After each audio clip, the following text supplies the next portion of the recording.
Nikasa watoto wote hapa, sijatetereka hata niende kwetu.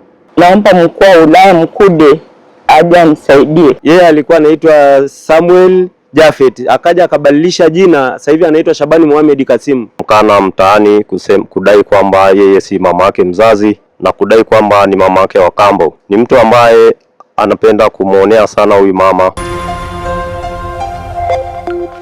Mtazamaji, jina langu naitwa Afonsi Kusaga, mwandishi wa Wananchi. Leo ni tarehe 25 ya mwezi wa 8 mwaka 2026. Hapa ni katika mtaa wa Kirikabii, kata ya Osunyeje Yara, jijini Arusha. Tumekuja kuripoti taarifa ya mama mmoja ambaye ni bibi, anafahamika kwa jina la Helena Jafet. Mama huyu mume wake alifariki mwaka 2009. Alivyofariki mama huyu alibarikiwa kuwa na watoto 11, lakini watoto wawili wakawa wamefariki, hivyo wakabaki watoto 9, wa kiume 8, wa kike ni 1. Lakini enzi za marehemu, kabla hajafariki, aliwagaia watoto wake urithi.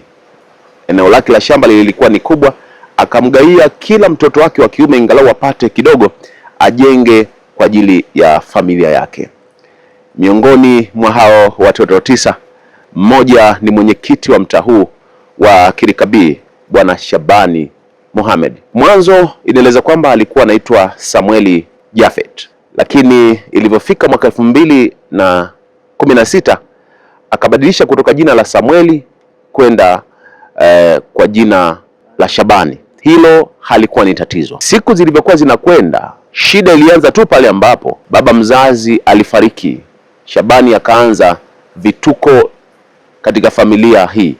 Kwanza akakana kwamba huyu bibi si mama yake mzazi aliyemzaa. Akasema kwamba hapa anapoishi mama, yeye ni kama mpangaji tu, hastahili kuishi hapa. Alieleza kwamba ameiomba mahakama imuondoe hapa mama kwa sababu yeye yuko kama mpangaji. Lakini katika nyumba hii mama anayoishi, kwa pembeni kuna mnara wa simu, unalipiwa kodi kwa mwaka mzima. Lakini kwa miaka 20 Shabani alikuwa anapokea kiasi cha fedha ambacho alikuwa hamgaii hata mama yake mzazi. Lakini ndugu zake hawa 8, wao wamekuwa kimsikiliza, lakini imekuwa kama vile anawakandamiza hivi. Wengine amekuwa akiwakamata, akiwaweka ndani kupitia nafasi yake ya mwenyekiti, lakini wakati mwingine amekuwa akifanya vitu ambavyo hakuna mtu ambaye anamgusa. Sasa tumekuja hapa kuzungumza na mama, akiomba serikali, amemwomba mkuu wa wilaya Mheshimiwa Joseph Mkude amsaidie ingalau kuja kutatua mgogoro huu, kwa sababu palipofikia ni pabaya zaidi. Anasema mtoto wake amembeba miezi 9, tena miezi 10, lakini leo amemgeuka na kusema kwamba yeye sio mama yake mzazi. Tumemtafuta Bwana Samueli au Bwana Shabani kwa njia ya simu. Kwanza nilivyojitambulisha kwake akacheka, baadaye akaniambia kwamba niachane na hili swala. Hello? Mwenyekiti, habari yako? Salama. Mimi naitwa Kusaga bwana. Ndio. Bwana, nimekupigia kuhusiana na swala la mama yako kwamba umempeleka mahakamani. Hilo jambo likoje? Ndugu yangu, achana na hiyo mambo bana. Siachani nayo kwa sababu mama anasema kwamba umemdhulumu. Zaidi sana tumezungumza pia na mama, tumezungumza na kiongozi wa boma ambaye ndiye msimamizi wa mirathi katika familia hii, wakiomba serikali iwasaidie. Nimetoka kweli na matendo au mtoto, kwa hiyo yani hata ile kutamuka nachendwa. Kwa kumzaa nikabeba miezi 9 mpaka 10. Nikausurika nusu kufa, ndo nimemlea leo ananiambia eti mimi sio mama yake. Maana nataka achukue hapa. Mimi ni Helena Jafet. Kwa kweli ni mtaliwa hapa. Eneo hili ni la babangu, likuwa akamuhusia mume wangu ndio akanijengea. Nikasa watoto wote hapa, sijatetereka hata niende kwetu. Nikawakusa, ndio Mungu akaja akanipa mnara kwa utulivu wangu. Sasa baba amegawa mashamba, kawagaia kila mtu ya kwake. Nimezaa kweli watoto 11, kama 2 wamekufa. Kwa hiyo nimebakiwa na watoto wengi tu. Kila mtu amegaiwa, tofauti na wakike tu. Sasa yeye Shabani kwa tamaa yake, kwa kuwa ameona mnara mimi iko mlangoni kwangu, amekula miaka 20 au 30. Sijamuuliza wala hatujamsitaki. Hao wadogo wamenyamaza. Wakitaka kupanda juu naambia acheni, maana yeye ndo mkubwa. Shabani kwa kweli amekula, amenisulumu, akaja akabomoa nyumba, udongo ulikuwa hapa. Akasema mama, maana amejaribu kuniua akashindwa. Akasema mama ni mchawi, tumbomolee nyumba aondoke. Yaani mambo mengi tu baba. Huyo mtoto wangu si ndio mwenyekiti wa mtaa wa Kirikabii, akaona mama nitamfanyaje? Bomoa nyumba kamaliza, nalikuwa napata kodi ya nyumba kidogo akula kwa sababu anipe ile mnara ni gai wala nijulishi. Akaja kabomoa tena, nikawa mnyonge tu, nikakaa hivyo.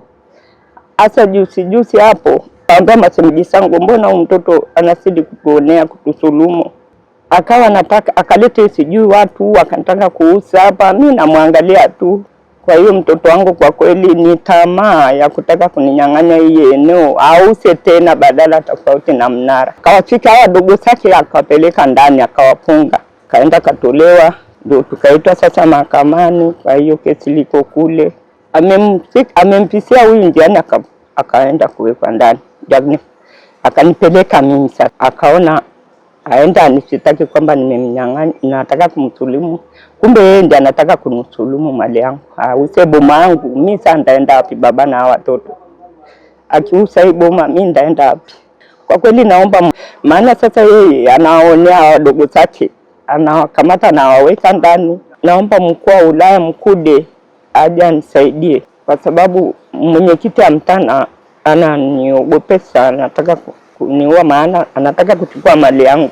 Na ni mtoto wangu wa kumzaa wa kwanza. Nimebeba miezi 10, leo ananikataa mimi kwa kutaka kunisulumu.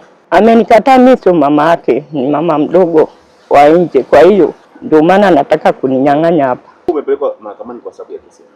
Si sababu hapa kwamba tunamnyang'anya mali yake. Ndakamsika huyu akamwambia wewe ndio unakuwa kumsaidia mama. Akamweka ndani. Akatolewa, ndio tukaenda kule juu sasa. Boma yake sile kule simepakanishwa, simegawanishwa masehemu. Baba aligawa kila mtu na sehemu yake. Kwa hiyo sasa yeye anataka aruke huku kwake aje huku kwangu aunganishe ya kwake na kwangu. Watoto wa kiume ni 9 aliogaiwa. Wa kike tu ndiye hajagaiwa na baba. Maana silikuwa tuko hapa pamoja, bado ulikuwa wadogo.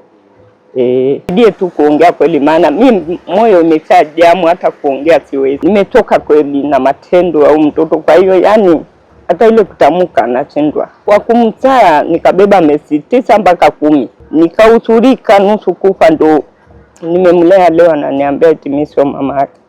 Maana nataka achukue hapa. Kwa majina naitwa John Jafeti, ni mtoto wa mama anayeitwa Elena Jafeti Ngayakwa. Mimi ni mtoto wa 4 katika mzazi huyu. Nitaharuku kwa kweli na majonzi, masikitiko makubwa kwa mwenyekiti wetu wa serikali ya mtaa Shabani Mohamed Kasim. Tangaza na kusikitisha kwa vitendo viovu na vya kinyama na vya kikatili ambaye anamfanyia mama yake mzazi.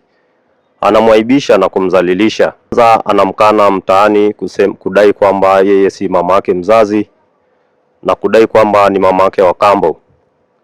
Ni mtu ambaye anapenda kumuonea sana huyu mama. Kwanza kabisa mama anateseka na ana rasilimali ambayo aliachiwa na bwana yake ambaye ni baba yetu mzazi. Shabani Mohamed alibomoa nyumba yake ya udongo ambaye alikuwa anapokea kodi ya nyumba ambayo ilikuwa ikimsaidia kukimu mahitaji yake ya kifamilia ya kila siku, ambayo ilikuwa ni rumu 4 za udongo. Na sasa anamwambia aondoke kwenye eneo ambalo anaishi kwa sasa ili auze eneo hilo. Kwa kweli inatusikitisha sana sisi kwa vitendo anavyovifanya vya kumzalilisha huyu mama ambaye ni mama yake mzazi. Kwa kweli kitendo hichi kinatuumiza sisi wadogo zake na watoto wa huyu mama ambaye anaishi mazingira magumu kwa sasa.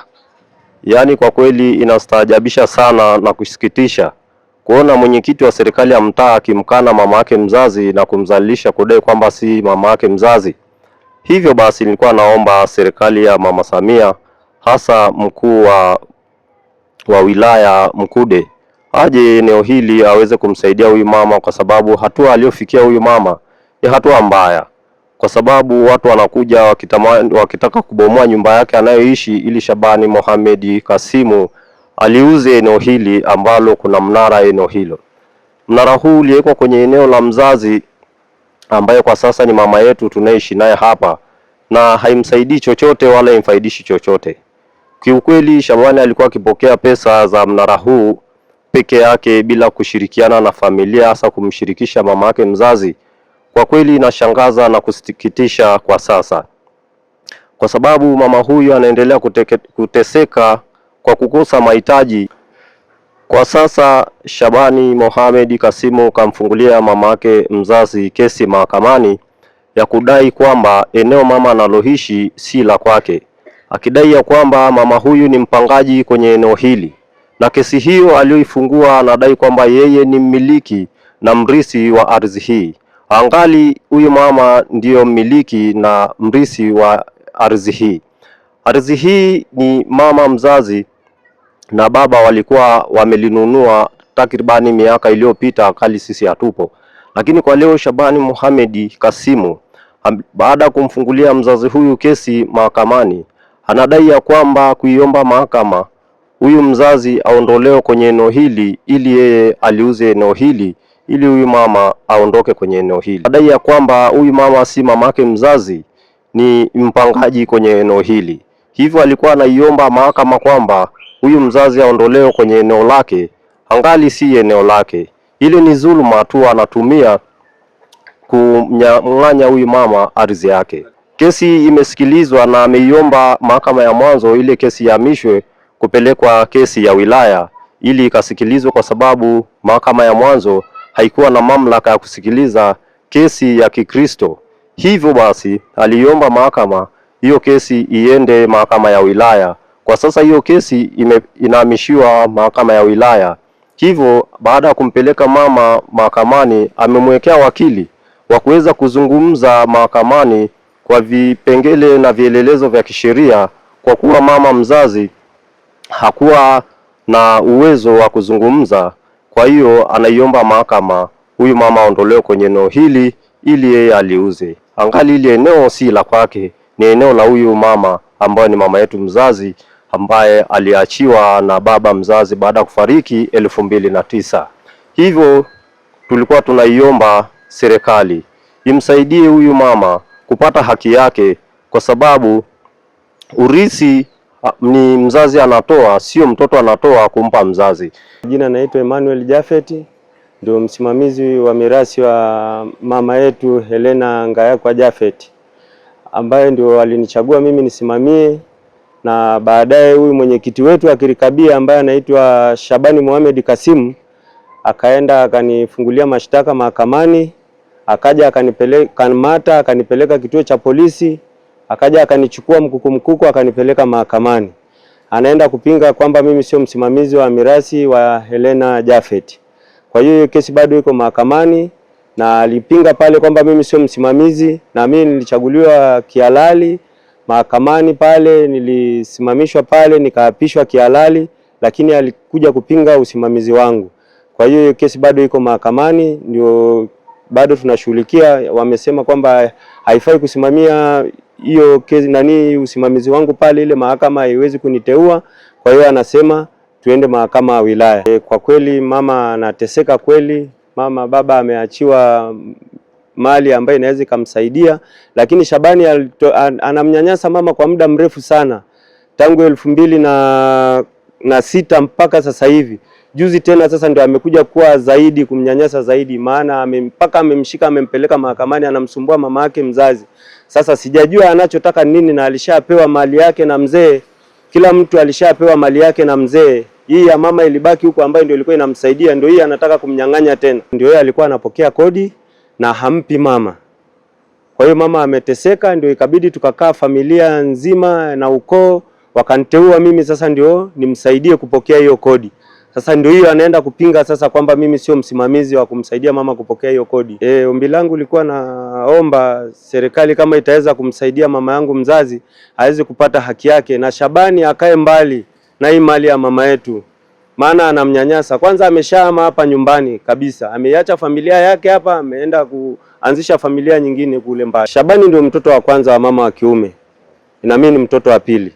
Ndio, mimi ndio nimefuatana na Shabani. Baba ni mmoja, mama ni mmoja. Shabani ndio ameniachia ziwa mimi na amebadilisha jina. Yeye alikuwa anaitwa Samuel Japhet, akaja akabadilisha jina, sasa hivi anaitwa Shabani Mohamed Kasimu.